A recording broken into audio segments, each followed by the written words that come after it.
இப்போ நோன்பு முறிகிறத பற்றி சொன்னீங்க. ஆனால் நோன்பு முறிஞ்சிருச்சுன்னு சொன்னால் அதுக்கு உண்டான பரிகாரம் என்ன மாதிரியான பரிகாரம் மார்க்கத்தில் சொல்லப்பட்டிருக்குது அப்படிங்கிற ஒரு கேள்வி வருது. நோன்பு முறிக்குதல் என்பது ரெண்டு வகை இருக்குது. மறதியாக நோன்பு முறிக்கிற காரியத்தை ஒருத்தன் செய்கிறது. நோம்பாளியாக இருக்கான், நோன்புன்னு அவனுக்கு தெரியலை, யாவுமே இல்லை, அவன் நல்லா சாப்பிட்டுவிட்டான், வீட்டில் பசியாக இருந்துச்சு, சாப்பிட்ட பிறகு யாபத்துக்கு வருது, ஆகா நம்ம இன்றைக்கி நோம்பில் வச்சுருந்தோம் அப்படி நினைத்தானே. ஆனால் அதை அவர் நோன்பு அப்படி கண்டினியூ பண்ண வேண்டியதுதான். அந்த சாப்பிட்டதுனால நோன்பு முறியாது. நோன்பு முறிக்கிற செயலை தான் அவர் செஞ்சுருக்கிறாரு. ஆனாலும் நோன்புங்கிறது ஒரு 2-3 நாளைக்கு யாபத்துக்கு வராது. பொதுவாக நோம்பாளிகளுக்கு ஒரு முதல் 5-6 நாளைக்கு நோம்பாளியாக இருக்கிறோங்கிறது என்ன செய்யாது, யாபத்துக்கு வராது. அந்த மாதிரி நேரத்தில் நினைவு இல்லாமல் நோன்பு தான் வைத்திருக்கிறோங்கிற கவனம் இல்லாமல் சாப்பிட்டு விட்டால், குடித்து விட்டால் அவருக்கு நோன்பு முறியாது. அதுக்கு பிறகு நிப்பாட்டிடணும். சாப்பிட்டுட்டே இருக்கிறோமா, நோன்புன்னு வந்துச்சு, அந்த கவலை நிப்பாட்டிடணும். நிப்பாட்டிட்டு அதுக்கு முந்தைய சாப்பிட்டதெல்லாம் பிரச்சனை இல்லை, அல்லாஹ் உங்களுக்கு ரிசுக் அளித்திருக்கிறான் அப்படின்னு ரசூல் ஸல்லல்லாஹு அலைஹி வஸல்லம் சொல்கிறாங்க. அதனால் நோன்பு முறித்தல் என்பது மறதியாக நமக்கு தெரியாமல் முறிக்கிற காரியம் செஞ்சால் முறியாது. வேணும்ன்றே செய்கிறது, நோன்பு வச்சு என்ன செய்கிறது, வேண்டுமென்றே செய்கிறது. எப்படி ஒரு பொதுவாக இது தாம்பத்தியத்தெல்லாம் இது நடக்கும். பெரும்பாலும் புதுசாக கல்யாணம் மாப்பிள்ளையாக இருப்பாங்க, நோன்பு வச்சுருப்பாங்க, நோன்பு வைத்து கொண்டிருக்கும்போது அவங்க இல்லற வாழ்க்கையில் ஈடுபட்டுருவாங்க.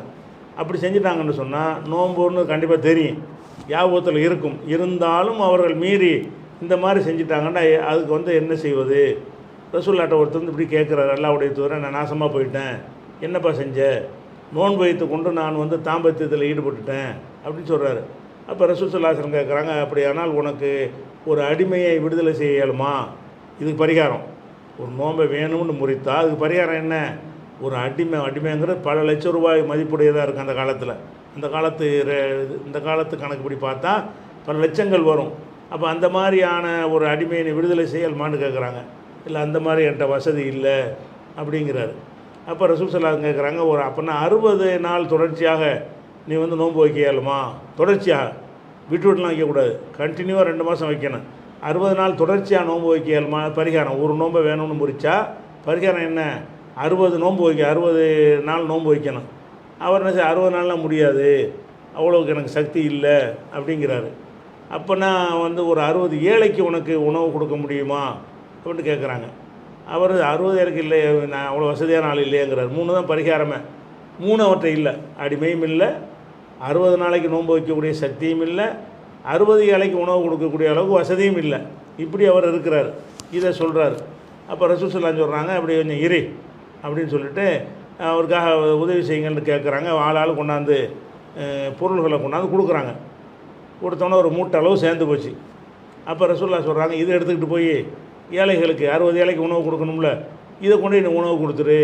பரிகாரம் செய்ய இயலாத ஒருத்தருக்காக வேண்டி அடுத்தவர்கள் உதவி செஞ்சு பரிகாரம் செய்ய வைக்கலாம். இதுலேருந்து அந்த ஒரு சட்டமும் கிடைக்கிறது. அந்த மாதிரி ரசூல் ஸல்லல்லாஹு அலைஹி வஸல்லம் சொல்கிறாங்க. அவர் என்ன சொல்கிறாருன்னு கேட்டால், ஏழைக்கு கொடுக்க சொல்கிறீங்க, இந்த மதீனாவில் எனக்கு மிஞ்சி ஏழை யார் இருக்கா அப்படிங்கிறார். நானே வச்சுக்கிறவாங்கிறார். 60 ஏழைக்கு உணவு கொடுக்க சொல்கிறீங்க, இந்த மதீனாவுலையே எனக்கு மிஞ்சின ஒரு ஏழை கிடையாத அப்படின்னு சொல்லிட்டு நானே வச்சுக்கிறேங்கிறாரு. ரசூல் ஸல்லல்லாஹு அலைஹி வஸல்லம் அவர்கள் அவருடைய இந்த சொல்லை கேட்டு கடவாய்ப்பற்கள் தெரிகிற அளவுக்கு சிரிக்கிறாங்கன்னா ஏற்றுக்கிறாங்க. சரி போய் நீனே வச்சுக்கங்கிறாங்க.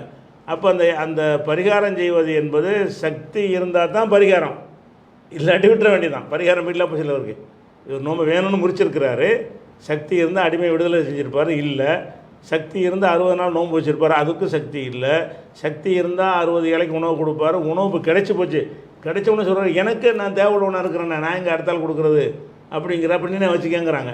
அப்போ நோன்பு வைத்தவருக்கு பரிசு வாங்கிட்டு போகிறார். நோன்பு முறிச்சுட்டு என்ன செய்கிறாரு, பரிசாக தான் வாங்கிட்டு போகிறாரு. அப்போ அந்த மாதிரி நோன்பு முறித்தலுக்கு இந்த 3 பரிகாரம் இருக்குது. இந்த 3 பரிகாரம் செய்ய முடியாதவர்களுக்கு பரிகாரம் கிடையாது. அந்த விட்ட ஒரு நோன்பு வச்சா போதும். ஒன்று முறிச்சிட்டார்ல, அதை வச்சு தானே ஆகணும். ஒரு நோன்பு காலி பண்ணிட்டார், அதை வச்சு ஆகணும். இந்த பரிகாரமாக 60 வைக்கணும்ல, 60 வைக்க இயலாது.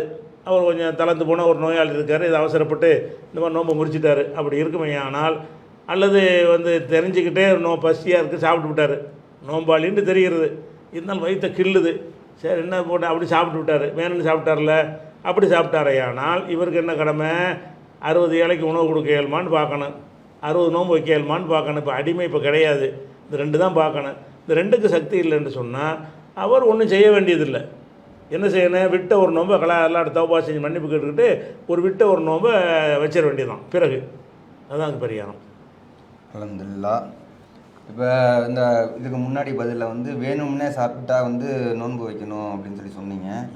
இப்போ மறதியாக ஒருத்தர் வந்து சாப்பிட்டுட்டாரு, அதுக்கு வந்து என்ன நோன்பு முறிஞ்சிருமா? மறதியாக சாப்பிட்டா முடியாது. முடியாது. மறதியாக சாப்பிட்டா முடியாது. நோம்பாளியாக நீடிக்கலாம். அவர் மீடியாவை தொடர்ச்சியாக நீடிக்கலாம்.